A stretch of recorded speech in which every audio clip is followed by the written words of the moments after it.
Agriculture pour ouvrir cette revue de presse économique africaine. Le ministère de l'Agriculture annonce l'acquisition d'une unité de décortiquage de riz pour les producteurs du Nord-Ouest. Njik Business in Cameroon. L'économie.com en sa une titre. Concurrence. Pourquoi les PME doivent protéger les noms commerciaux? Jean-Baptiste Wago, directeur adjoint de l'OAPI, s'exprime sur le sujet. Les détails à lire sur ces sites d'information. Pour se diversifier, la Sodecoton veut planter 20 millions d'ânes acadiens sur une période de 5 à 6 ans. C'est ce qu'indique investiaucameroun.com. Ecomatin.com, titre. Transport maritime. 2SC Marine Service, ça, va réaliser le cabotage des produits pétroliers. La Société nationale de raffinage, ça, a en effet rendu publique sa décision portant attribution à l'entreprise 2SC Marine Service, ça, du marché relatif au carbonage maritime des produits pétroliers, fini entre le terminal pétrolier du Cap Limbo et la Société camerounaise des dépôts pétroliers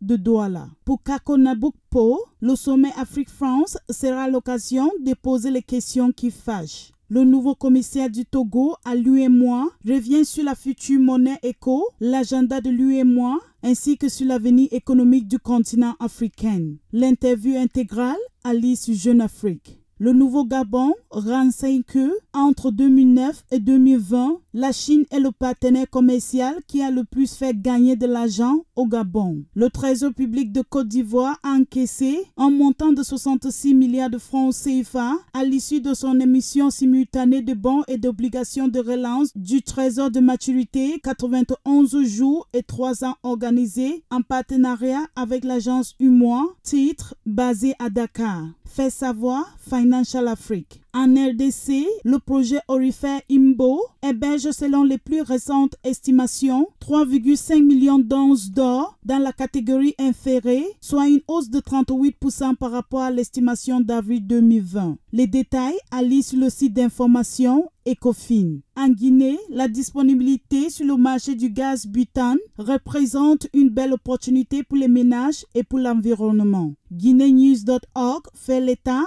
de la situation. Les Canadiens Fortuna et Rox Gold concluent une fusion-acquisition de 884 millions de dollars en Afrique de l'Ouest. Les clauses de ces deals à lire sur la Tribune d'Afrique. Pour sortir de cette revue de presse économique africaine, intéressons-nous à la situation économique au Bénin. Le journal indique que l'économie nationale reste résiliente face à la COVID-19. La croissance économique est alors estimée à 3,8% en 2020. Pour avoir plus d'informations sur l'actualité économique africaine, abonnez-vous à nos différentes pages à l'adresse L'Économie News.